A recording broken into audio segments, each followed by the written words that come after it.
देख लिया संसार हमने देख लिया संसार हमने देख लिया संसार हमने देख लिया।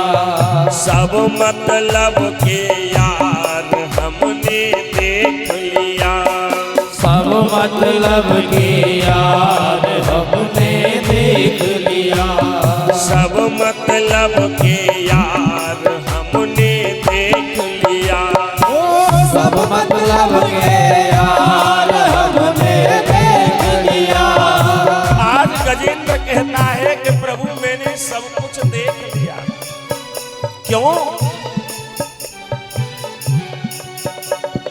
तन निरोग धन जेब में जब तक निरोग धन जेब में जब तक। आज कहता है गजेंद्र कि जब मेरा तन मेरा शरीर स्वस्थ था तो मेरे सब साथी थे, जब मेरी जेब में धन था तो अनजाने भी रिश्तेदार मुझे अपना कहते थे।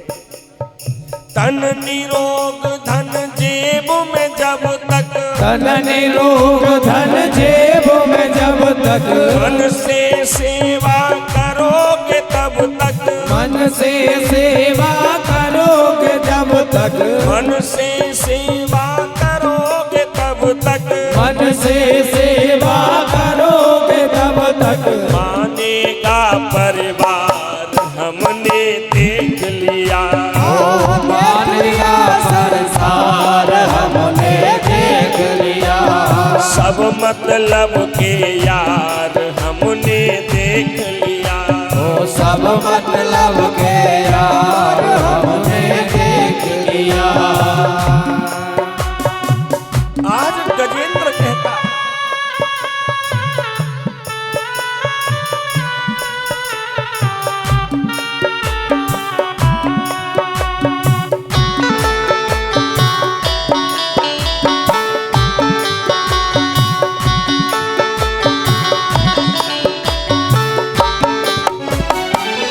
गजेंद्र कहता है प्रभु जिस पर मैंने विश्वास किया उसने ही मुझे धोखा दिया। जिस पर विश्वास किया वही अविश्वासी हो गया। जिसका विश्वास किया है जिसका विश्वास किया है उसने ही निराश किया है उसने ही निराश किया है उसने मुझे निराश किया है उसने मुझे निराश किया है। बनकर रिश्तेदार हमने देख लिया बन के रिश्तेदार हमने देख लिया सब मतलब के यार हमने देख लिया सब मतलब के यार हमने देख लिया। झूठा है संसार हमने देख लिया ओ झूठा है संसार हमने देख लिया। गजेंद्र कहता है प्रभु मैंने सारे रिश्तेदारों को देखा, जब मेरे पास पैसा था तो सब कहते थे कि मेरा है, लेकिन आज जब काल के ग्रास में मैं जा रहा हूं सबने मुझे छोड़ दिया।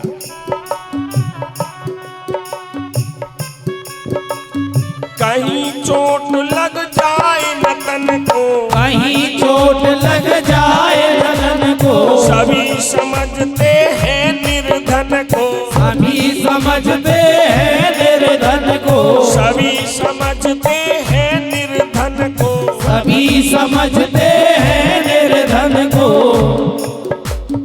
गिरती हुई दीवार हमने देख लिया गिरती हुई दीवार हमने देख लिया सब मतलब के यार हमने देख लिया सब मतलब के यार हमने देख लिया परिवार हमने देख लिया संसार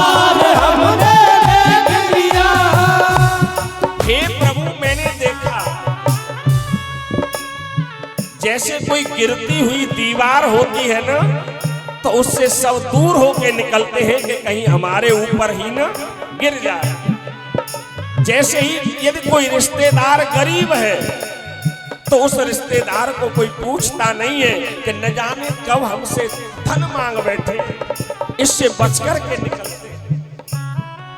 गरीब रिश्तेदार एक गिरी हुई दीवार के समान है।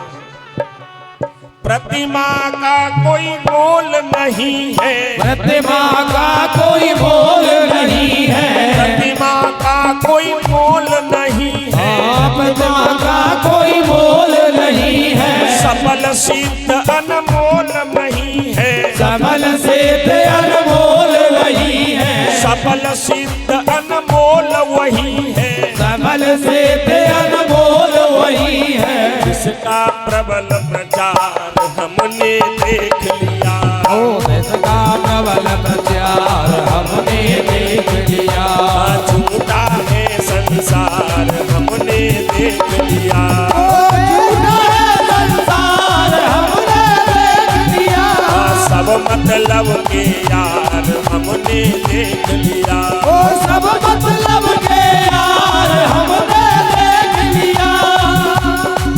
हे प्रभु मैं कहाँ जाऊं? जैसे परिवार प्रतिभा का कोई मोल नहीं है, उस गरीब रिश्तेदार का बालक भी किसी दिन एक उच्च पद पर पहुंच जाता है। उसकी अनमोल सिद्धियों के द्वारा जब वो उच्च पद प्राप्त कर लेता है तो सभी फिर मुड़कर के उसी की ओर जाते हैं। क्यों? क्योंकि आज वो उच्च पद पर है। यदि कोई जानकारी वाला भी कोई ऊंचे पद पर होता है ना, तो क्या कहते, अरे हमारा खास भाई है, खास भाई बनाते, दूर दूर तक कोई जानकारी नहीं है। लेकिन यदि गरीब अपना खास भाई गरीबी में जी रहा है, अरे मालूम नहीं कौन है। ये संसार का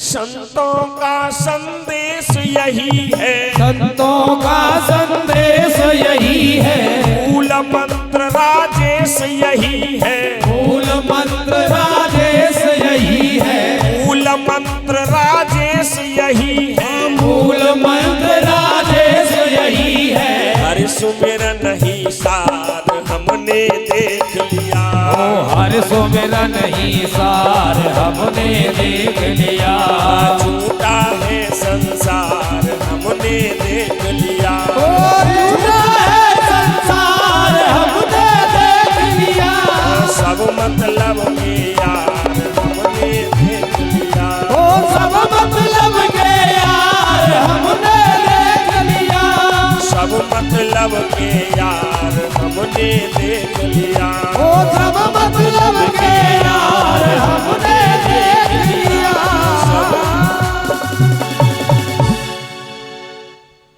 संतों का संदेश यही है और मूल मंत्र राजेश यही है।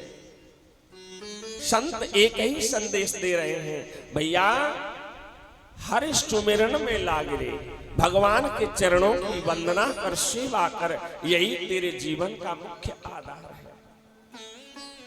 जब गजेंद्र ने चारों तरफ देखा कोई सहायता करने वाला नहीं है, तो आज गजेंद्र ने केवल कमल पुष्प लेकर के भगवान का आवाहन किया कि हे प्रभु जाऊं कहां तज चरण तुम्हारे।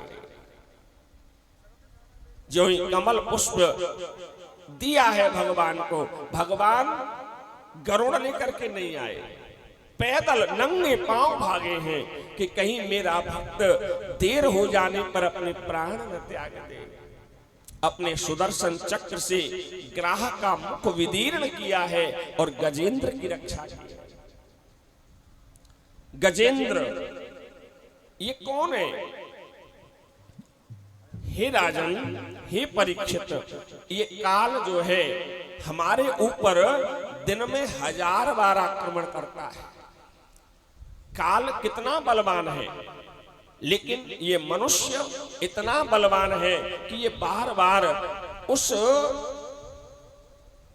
काल को भी परास्त कर देता है। काल हमारे ऊपर 1000 बार आक्रमण करता है। लग रहा है भाई, सुंदर छोरा ले। ओम गंधद्वारा दयाद्रताम नित्य पुष्ट करी। काल झपट्टा मारता है हमारे ऊपर 1000 बार, लेकिन हम इतने चतुर हैं कि बार बार उससे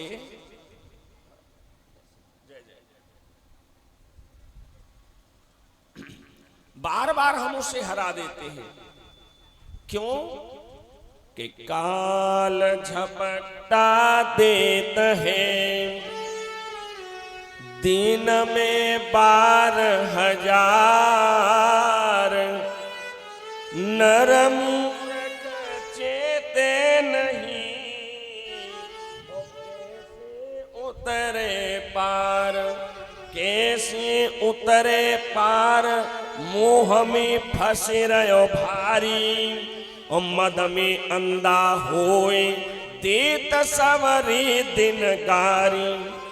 केत दीन दरवेश छोड़ दे कूल कपटा, और दिन में 12,000 देत है काल। काल हमारे ऊपर 1000 बार आक्रमण करता है, लेकिन हम बार बार उसे परास्त करते हैं। तो आज गजेंद्र की रक्षा की है भगवान ने। ये गजेंद्र कौन है? ये ग्राह कौन है? तो राधे यह ग्राह जो है ये हुहू नाम का गंधर्व था। तो हुहू नाम के गंधर्व ने एक बार देवल ऋषि ये सरोवर में स्नान कर रहे थे, तो इस गंधर्व ने हास्य व्यंग में, माने संत के साथ कभी मजाक नहीं करनी चाहिए, ये नियम है, लेकिन इसने देवल ऋषि के साथ मजाक की और सरोवर में अंदर जाकर के उनका पैर पकड़ लिया। जो ही देवल ऋषि का पैर पकड़ा है उस गंधर्व ने, तो देवल ऋषि ने साथ दिया, अरे मूर्ख, तू एक ग्राह की तरह मेरे साथ मजाक कर रहा है, जा तू गंधर्व हो जा। राधे कृष्ण ग्राह होने का शाप दिया है। और ये जो गजेंद्र था ये इंद्रद्युम्न नाम का राजा था। इंद्रद्युम्न नाम का राजा एक बार राधे कृष्ण ये द्रविड़ देश का राजा था। एक बार शिष्यों के सहित अगस्त ऋषि अगस्त इनके द्वार पर आए, तो ये भगवान चिंतन में लगा हुआ था, माने भगवान शंकर की सेवा में लगा हुआ था। इसे दिखाई दिए अगस्त ऋषि, लेकिन इसने न खड़ा हुआ और न प्रणाम किया। भाई कोई संत आ जाए तो उसका अभिवादन करना चाहिए, लेकिन ये अहंकारी था कि मैं तो शंकर जी का अनन्य भक्त हूं, ऐसे संत तो न जाने कितने आते हैं, तो न प्रणाम किया न खड़ा हुआ। तो अगस्त ऋषि ने उसी समय शाप दे दिया, अरे मूर्ख इंद्रद्युम्न, तुझे अहंकार है, जा तू एक हाथी की तरह बैठा रहा, तू गजेंद्र हो जा। तो वही द्रविड़ देश का राजा इंद्रद्युम्न गजेंद्र बना है, जिसकी भगवान की भक्ति उस पर बनी हुई थी। हमारी भक्ति ये अगले जन्मों तक बनी रहती है। जितनी भक्ति इस जन्म में कर लेंगे उसका फल हमें यहां भी मिलेगा और आगे भी मिलेगा। उसी लिए भगवान को इसकी रक्षा करने के लिए आना पड़ा। ये भाव श्री सुखदेव जी सावधान करते हैं राजा को, हे राजेंद्र, यह जीव जो है माया के वशीभूत इतना हो जाता है कि वह फिर कुछ विचारता नहीं है। परिवार, ग्रह, रिश्तेदार, नातेदार सबके इतने प्रेम जाल में फंस गया है कि जो अनन्य भक्ति का मार्ग है उसे छोड़ करके, परमात्मा तत्व को छोड़ करके इस समाज में ऐसा बिंध गया है कि ये छूटना नहीं चाहता। बाबा लिख रहे रामायण में,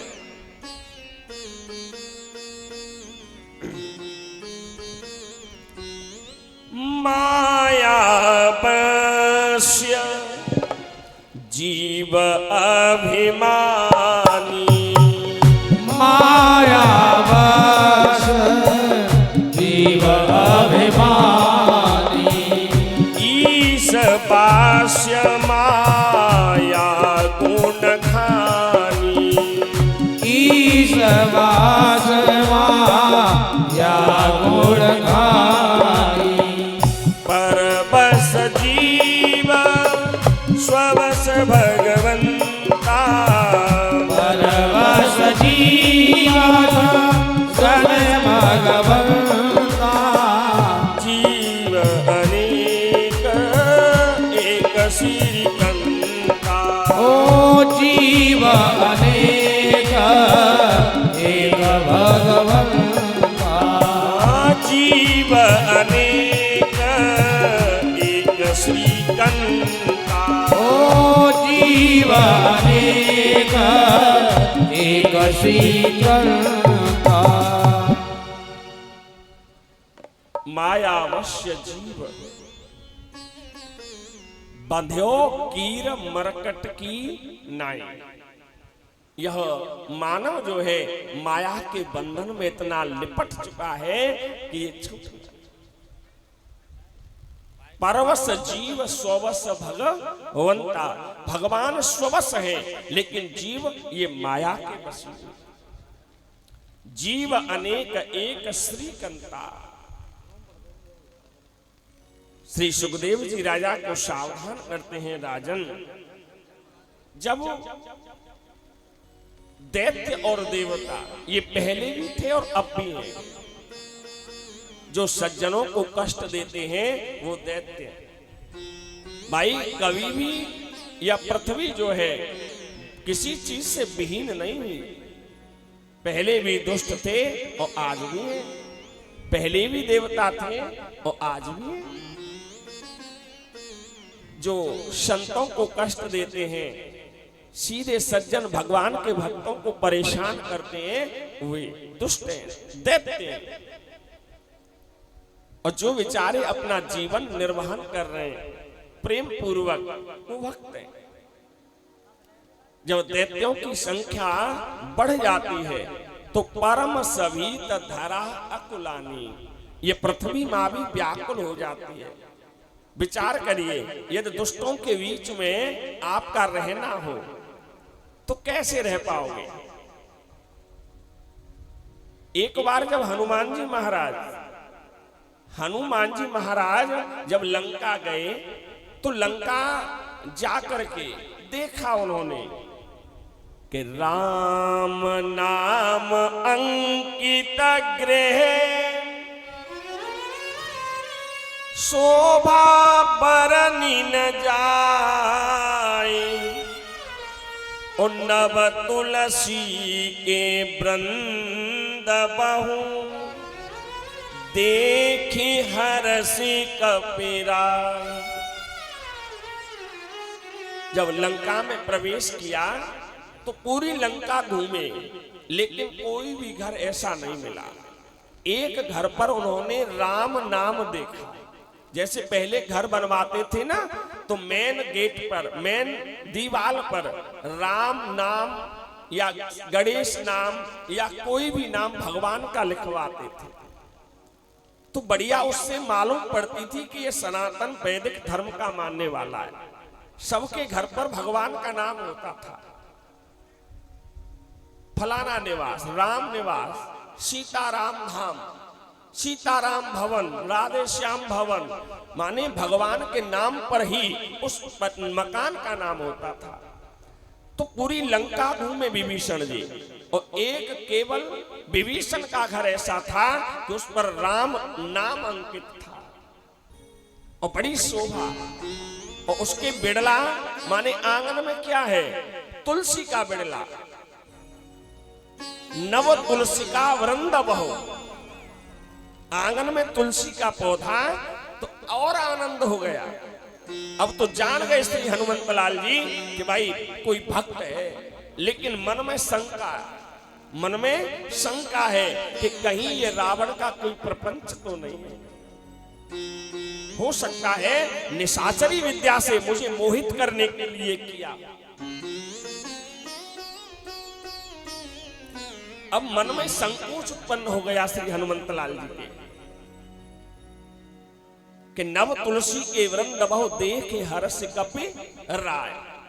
अब मन ही मन विचार किया क्या कि लंका निशिचर निकर निवासा, लंका निशिचर निकर निवासा, लंका निशिचर निकर निवासा, लंका निशिचर निकर निवासा। यहाँ कहाँ सज्जन करे वासा, यहाँ कहाँ सज्जन करे वासा।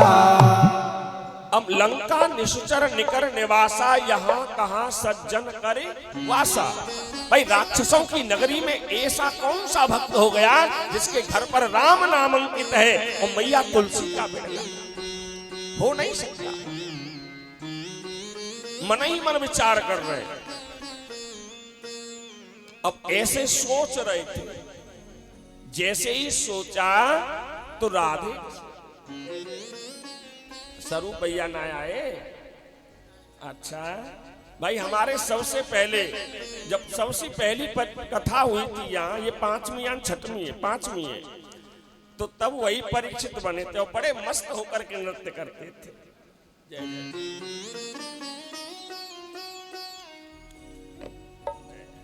बहुत बहुत आभार राजेश भैया, बहुत बहुत आभार, शुभ आशीर्वाद व्यासपीठ से। तो भैया जी सबसे पहली कथा के परीक्षित हमारे स्वरूप भैया ये, और दोनों दंपति ऐसे हमारे जगदीश भैया तो नाच ही ना, वो तो दोनों मदमस्त नाचते थे। तो राधे कृष्ण यहां जब देखा, मन में तर्क करन कपि लागा, श्री राम जय राम जय जय राम। मन महु तर्क करन कपि लागा, श्री राम जय राम जय जय राम। ताहि समय विभीषण जागा, श्री राम जय राम जय जय राम। ताहि समय विभीषण जागा, श्री राम जय जय राम। जो ही मन में विचार चल रहा था, उसी समय विभीषण जी का जागरण हुआ। भाई जो योगी है, देखिए ध्यान रखिए, ब्रह्म मुहूर्त में जो जागता है, माने 3 बजे से 4 बजे तक के बीच में, 3 बजे से 4 बजे तक बीच में जो जागता है वो योगी है, वो योगी है, माने ब्रह्म मुहूर्त। और 4 से 6 के बीच में जो जागता है वो भक्त है। 6 से 8 के बीच में जो जागता है वो भोगी है, वो भोगी है। और 8 के बाद में जो जागता है तो राधे कृष्ण वो तो बिल्कुल निरांतर रोगी है, रोगी। ये नियम है, लिखा हुआ है भागवत जी में। 4 प्रकार के जीव बताए, ब्रह्म मुहूर्त में जागने वाला योगी, और ब्रह्म मुहूर्त के बाद में जो जागता है वो भक्त है, माने भक्ति भाव से। जो सूर्य उदय हो जाए उसके बाद जागे वो रोगी भोगी। जो बाद में सूर्योदय के बाद जागते हैं वे रोगी हैं और भोगी हैं। लेकिन हमें ब्रह्म मुहूर्त में ही अपनी चारपाई त्याग देनी चाहिए। ब्रह्म मुहूर्त कब होता है? सूर्य उदय से 2 घंटा 24 मिनट पहले। सूर्य उदय हो उससे 2 घंटा 24 मिनट पहले तक ये ब्रह्म मुहूर्त है। मान लीजिए 5:50 पर आज सूर्य उदय हुआ है, तो उससे पहले 2 घंटा 24 मिनट ये ब्रह्म मुहूर्त का समय है। और जो ब्रह्म मुहूर्त में जागता है वो परम ज्ञानी है, योगी है। ये जागरना, ये आज से नियम बनाइए कि हमें ब्रह्म मुहूर्त में चारपाई छोड़नी है। सूर्य उदय के बाद जो जागेगा वो भोगी होगा, रोगी बनेगा। इसलिए ब्रह्म मुहूर्त। तो जो ही ब्रह्म मुहूर्त का समय श्री हनुमान जी सोच रहे हैं और उसी समय विभीषण जी का जागरण होगा। तो विभीषण जी से पूछिए यहाँ कि भैया कौन है? कि मैं लंकाधिपति राजा रावण का भाई विभीषण हूं। कि अच्छा विभीषण है? कि हाँ। कि ये नाम क्यों लिखा है राम नाम? कि मेरे आराध्य भगवान।